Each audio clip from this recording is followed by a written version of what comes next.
Good morning, dear friends.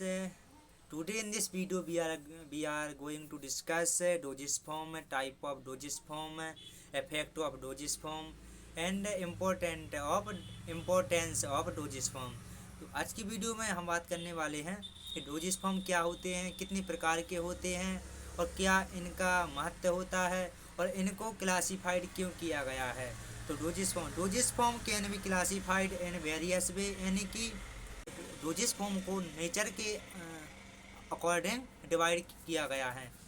Nature के according administrate, यानी कि देने के अकॉर्डिंग, यानी कि कौन सा ड्रग ओरली देना है, कौन सा टॉपिकली देना है, कौन सा वेजाइनल देना है, कौन सा डर्मिस देना है। तो इस तरह से डोजेस फॉर्म को डिवाइड किया गया है उनकी नीड यानी कि आवश्यकता के अनुसार।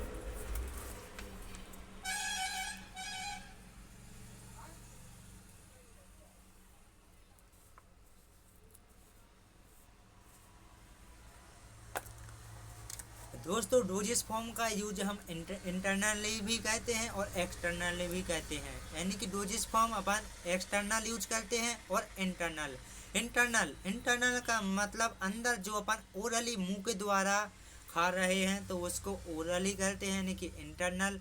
और जैसे कोई ऑइंटमेंट, क्रीम, फेस वॉश अपन स्किन यानी कि एपिडर्मिस पर अपन अप्लाई करते हैं, लगाते हैं, तो उसको एक्सटर्नल यूज करते हैं। दोस्तों, हर प्रोडक्ट में लिखा होता है it is only orally use, it is only external use. तो आपको सिर्फ उसको देखना है। दोस्तों, फार्मेसी इतनी इंटरेस्टिंग है कि आप उसको पढ़ोगे तो कहोगे हाँ यार कोई चीज़ है पढ़ने की। फिर अपना अपना लाइक है, अपनी अपनी पसंद है, जिसको जौन सा भी कोर्स अच्छा लगे। तो दोस्तों, डोजेस फॉर्म 4 टाइप के होते हैं। आप डोजेस फॉर्म तो समझ ही गए। आप डोजेस फॉर्म तो समझ ही गए कि किस टाइप के होते हैं। डोजेस फॉर्म मतलब क्या होता है, डोजेस फॉर्म को क्यों बनाया गया है। डोज यानी कि मात्रा, कितनी देना है, किसको देना है, कितने mg देना है, कितनी ml इंजेक्शन देना है, तो इसके लिए डोजेस फॉर्म बनाए गए हैं। जैसे कोई पेशेंट आता है तो उसको डॉक्टर प्रिस्क्रिप्शन पर कैलपॉल या पैरासीटामोल 500 mg की टैबलेट लिखता है, तो इसमें 500 mg एक निश्चित मात्रा है। इसमें 500 mg ना तो एक ज़्यादा होगा ना ही कम होगा, इसलिए tablet, syrup, liquid, aerosol, gas, drop, eye drop, ear drop, lip balm, ओमी, बहुत सारी सिरप, बहुत सारे डोजेस फॉर्म बनाए गए हैं। तो मैन 4 टाइप के डोजेस फॉर्म होते हैं, 4 टाइप के डोजेस फॉर्म होते हैं। दोस्तों, मेरी इंग्लिश अच्छी नहीं है तो इसलिए मैं थोड़ा हिंदी में भी बोलता हूँ, तो आपको समझना चाहिए। तो दोस्तों, फर्स्ट आता है अपना सॉलिड डोजेस फॉर्म। जैसे हम सॉलिड मतलब जानते हो, यानी कि ठोस फॉर्म में। लिक्विड यानी कि स्टेट, यानी कि पदार्थ की 3 अवस्थाएं होती हैं, ठोस, द्रव, गैस। होती तो 5 हैं, लेकिन अपन को इतना ज़्यादा डीपली नहीं पढ़ना है फार्मेसी में, कितनी भी होने दो, कुछ मतलब ही नहीं। तो अपन को सिर्फ पढ़ना है डोजेस फॉर्म, यानी कि पदार्थ की 3 अवस्थाएं होती हैं। ठोस, जिसे हम इंग्लिश में सॉलिड कहते हैं। द्रव, जिसे हम इंग्लिश में लिक्विड कहते हैं। द्रव उसे कहते हैं जिसे हम हथेली पर डालो पानी तो बह जाता है, तो उसे द्रव कहते हैं। और लास्ट आता है गैस। गैस मतलब जो अपन को आँख से नहीं दिखती, मतलब जैसे हाइड्रोजन यानी कार्बन डाइऑक्साइड, ऑक्सीजन पेट के पास है तो अपन को आँख से दिखती है, अपन तो लेते हैं बस, और कुछ काम नहीं है। तो दोस्तों, पहला आता है सॉलिड डोजेस फॉर्म, सेकेंड आता है लिक्विड डोजेस फॉर्म, थर्ड आता है हमारा सेमी सॉलिड। सेमी सॉलिड क्यों कहा गया है? सेमी का मतलब होता है आधा, यानी कि ठोस का आधा और लिक्विड का आधा, यानी कि दोनों के मीडियम, यानी कि माध्यम का होता है, जो बीच में माध्यम होता है तो उसका वो फॉर्म होता है, तो सेमी सॉलिड। लास्ट आता है हमारा गैसेस, मतलब इसमें जितनी भी गैस होती हैं, एरोसोल होता है, इनहेलर होता है, तो इसके अंदर आता है। तो अब हम बात करते हैं यानी कि आज के इस लेक्चर में हम सिर्फ सॉलिड, लिक्विड, सेमी सॉलिड और गैसेस के बारे में सिर्फ जानेंगे। इनके अंदर की अपन डिटेल नहीं जानेंगे, सिर्फ इनके अंदर क्या आता है, क्या होता है, इसके बारे में। तो solid doses form, solid doses form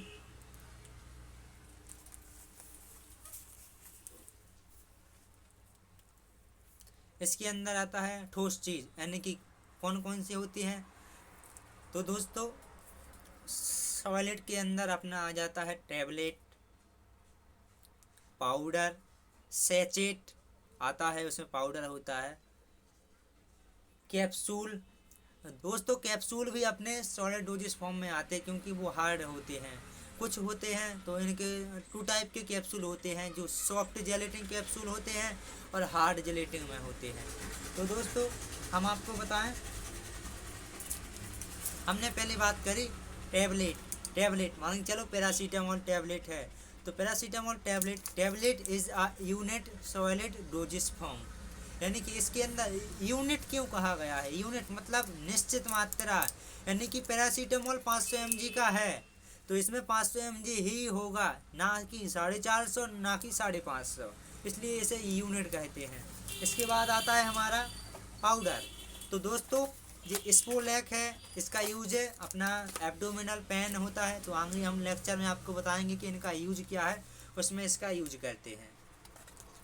powder हो गया अपना। अब आता है कैप्सूल। कैप्सूल हमने 2 टाइप के बताए हैं, सॉफ्ट जेलेटिन और हार्ड जेलेटिन। तो एसिडिटी के जितने भी कैप्सूल आते हैं तो वो हार्ड जेलेटिन में आते हैं। उनके ऊपर यदि आप पढ़ो तो उनके ऊपर लिखा होता है हार्ड जेलेटिन कैप्सूल। और हमारे EBON 400, इसके अंदर विटामिन ई होता है, तो वो सॉफ्ट जेलेटिन कैप्सूल है, कुछ इस प्रकार का दिखता है। और ये हमारा होगा सॉलिड कैप्सूल, और ये सॉफ्ट है और ये सॉफ्ट है और ये सॉलिड है, यानी कि हार्ड है। ये सॉफ्ट है, ये हार्ड है। अब इसकी आगे बात कर लेते हैं। इसके आगे अब बात करते हैं अपन liquid doses form. Liquid doses form में कोई इसकी मात्रा फिक्स नहीं होती, जैसे कि कोई डॉक्टर है, यानी कोई पेशेंट है, डॉक्टर के पास गया तो डॉक्टर ने मान के चलो निमोसेट सिरप लिख दी बच्चे को कि 5-5 ml पिलाना है। और गांव देहात में यानी कहीं पर भी मान लो क्या होती हैं, जैसे हम मम्मी कहते हैं, मोम कहते हैं, तो वो 3 ml भरती तो हैं, कभी ज़्यादा भर लेती हैं तो कभी कम भरती हैं। तो इसके कारण इसमें एरर आ सकती है, यानी कि mg में कम हो सकता है, तो इसका वेट कोई फिक्स नहीं होता है। तो लिक्विड डोजेस फॉर्म में अपना आता है syrup, suspension, emulsion, drop, ETC। इसके अंदर बहुत सारे ड्रग आते हैं, तो हम आपको बताते हैं एसिक्लोफेनेक पैरासीटामोल सिरप। तो दोस्तों यह हमारी सिरप है जो कि लिक्विड फॉर्म में है। दोस्तों सभी सिरप के ऊपर लिखा होता है, हम पढ़ के सुना रहे हैं आपको, शेक वेल बिफोर यूज, यानी कि उपयोग करने से पहले इसको एक बार अच्छी तरह से हिला लें। इसके बाद आता है अपना, यानी कि सिरप हो गई, जे सस्पेंशन। यह एंटासिड कैटेगरी का ड्रग है जो कि एसिडिटी को कम करता है। ओमी कंपनी का। इसके बाद आता है लिक्विड में ड्रॉप। तो दोस्तों बच्चों के लिए, बड़ों के लिए ड्रॉप आते हैं, तो हम आगे देखेंगे कि ड्रॉप का यूज क्या होता है। यह एंटीबायोटिक में भी ड्रॉप है, आपको स्क्रीन पर दिख रहा होगा। अब बात कर लेते हैं सेमी सॉलिड। सेमी सॉलिड यह ठोस और लिक्विड के बीच की अवस्था होती है। हम आपको बताएं, सेमी सॉलिड में अपना आता है, आपने लिप बाम तो सुना है, लिप बाम जिसे हम होंठ पर लगाते हैं, बोरोप्लस का नाम तो सुना ही होगा। तो दोस्तों इसके अंदर ऑइंटमेंट आते हैं, लोशन आता है, ये बोरोप्लस है, इसके अंदर बोरोप्लस आएगा सेमी सॉलिड के अंदर। अपना लिप बाम दिखा दें तो कुछ इस प्रकार का होता है, आपने लगाया होगा। तो अब लास्ट आता है हमारा gases doses form. Gases doses form, gases में आता है अपना लिक्विड रहेगा, अंदर लिक्विड भरा रहेगा, तो बाहर अपन को यदि खोलेंगे तो उड़ जाएगा। तो इनहेलर हो गया, एरोसोल हो गए, अस्तालिन के होते हैं।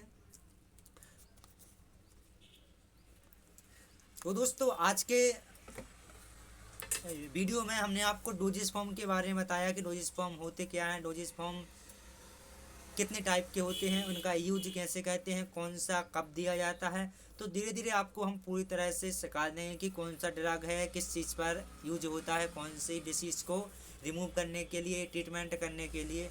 तो यदि आपको हमारा लेक्चर पसंद है तो दोस्तों सपोर्ट कीजिए, लाइक नहीं कर सकते, सब्सक्राइब नहीं करते तो सपोर्ट तो कीजिए दोस्तों।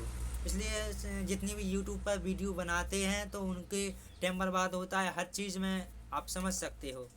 तो दोस्तों आज हमने जाना कि डोजेस फॉर्म क्या होते हैं, कितने टाइप के होते हैं, उनका क्या यूज होता है। तो दोस्तों आज के लिए सिर्फ इतना ही, तो मिलते हैं अगली वीडियो में।